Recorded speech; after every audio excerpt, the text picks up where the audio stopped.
হ্যাঁ, আমি নাট্যসর্জনে পরিত্যাগ করেছি। আর সরকারি যে কমিটিতে ছিলাম সেই সমস্ত কমিটিতে যাব না বলে চেয়ারম্যানকে জানিয়ে দিয়েছি।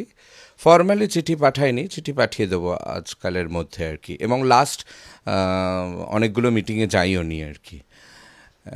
কারণ আমি তো এই রাজ্যের যে রাজনৈতিক পরিবর্তন, সেই পরিবর্তন যারা চেয়েছিলেন বা পরিবর্তনটা ঘটানোর জন্য যারা উদ্যোগী হয়েছিলেন তাদের মধ্যে একজন অন্যতম লোক ছিলাম।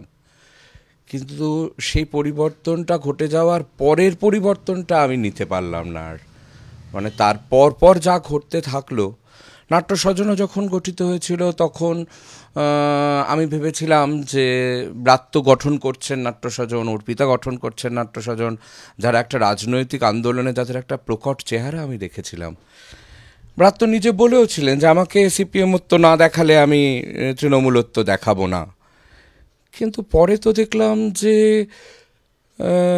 খুব খুব সবটা নষ্ট হয়ে গেল আর কি। সংস্কৃতি মন্ত্রী তো এদিকটায় মন দেওয়ার সময় পেলেন না। তিনি তো ফিল্মোৎসব ছাড়া আর কোনো কিছুতে সেরকমভাবে মন দেন না। 50,000 টাকা করে নাটকের দলগুলোকে যেভাবে পাইয়ে দেওয়া হয়েছে, ওখানে তো ভলিবল ক্লাবও টাকা পেয়েছে বলে শুনি, দাবা খেলার ক্লাবও টাকা পেয়েছে, যারা থিয়েটার করেও না। প্রত্যক্ষভাবে যারা থিয়েটার করে তারা তো টাকা পায়নি অনেকে। এখন এই রাজ্যে ভয়ঙ্কর ভয়, অস্তিত্ব রক্ষার ভয়, বেঁচে থাকার ভয়। এবং আমি জানি না, আমি এই কথাগুলো বলছি বলে আমার সম্পর্কেও ভয়ঙ্কর আক্রমণ আসতে পারে। মানে প্রথমে আমাকে একটা খারাপ নাম দেওয়ার চেষ্টা করা হবে, আমাকে নিয়ে গিয়ে থানায় বসিয়ে রাখা হবে, হ্যারাস করা হবে, আমার নামে ফলস কেস করা হবে, আমার চরিত্র নিয়ে কথা বলা হবে। এবং এটা এরা বিশ্বাস করেন ব্রাত্যর নাটকের মধ্যে আছে। কত গভীরে এটা বিশ্বাস করলে ব্রাত্যর নাটকের মধ্যে এসব স্থান পেয়েছে আর কি। যে তোমার পাশে তোমার একটি মেয়ের ছবি লাগিয়ে আমরা প্রচার করে দেবো যে তুমি চরিত্রহীন।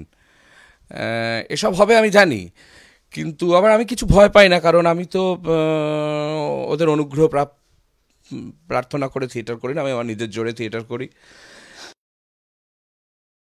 এই যে নাট্যস্বজন থেকে বিনোদিনী হচ্ছে, বিনোদিনী রেপার্টারি তৈরি হচ্ছে, বিনোদিনী রেপার্টারি টাকা কোথা থেকে আসছে? এই যে 50,000 টাকা করে সংস্থাগুলোকে দেওয়া হয়েছে, তাদেরকে বাধ্য করা হয়েছে 5,000 টাকা করে আবার নাট্যস্বজনে জমা করতে। যখন তাপস পাল ওই রকম সমস্ত কথা বলছেন, যখন বীরভূমের ওই অনুব্রত বা মনিরুল ইসলাম ওই রকম কথা বলছে, আমি জিজ্ঞাসা করছিলাম বারবার যে কি হচ্ছে এটা, আমাদের এখন কি ভূমিকা হবে। আমরা কথাবার্তা বলতাম, প্রতি মুহূর্তে কথাবার্তা বলছিলাম। যাদবপুরে এরকম আমরা দেখছি যে এতগুলো মানুষ কথা বলছে একটা অন্যায়ের বিরুদ্ধে। এখন যাদের সঙ্গে একটা প্রত্যক্ষ আন্দোলন করেছে, অন্য কোনো হিসেব তো ছিল না।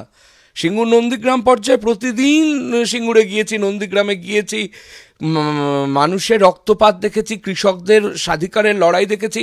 আমাকে বারবার বোঝানো হয়েছে যে এটা ঠিক হয়ে যাবে, এটা এরকম নয়, আমরা অনেক কাজ করব।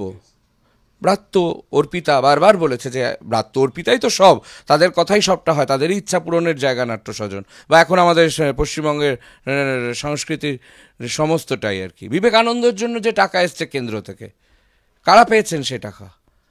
যেভাবে জেলার লোকজনদের ওপরে প্রেশারাইজ করা হচ্ছে, এখন আবার একটা নতুন ভয় দেখানো হচ্ছে যে কেন্দ্রের গ্রান্ট বন্ধ করে দেওয়া হবে, আমাকে টাকা দাও, না হলে কেন্দ্রের গ্রান্ট বন্ধ করে দেবো।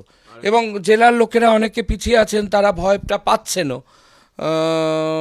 নাট্যমেলার সুযোগ দেওয়া হবে না, পরের বার আর 50,000 পাবে না, এরকম একটা ভীতি তৈরি করানো হচ্ছে।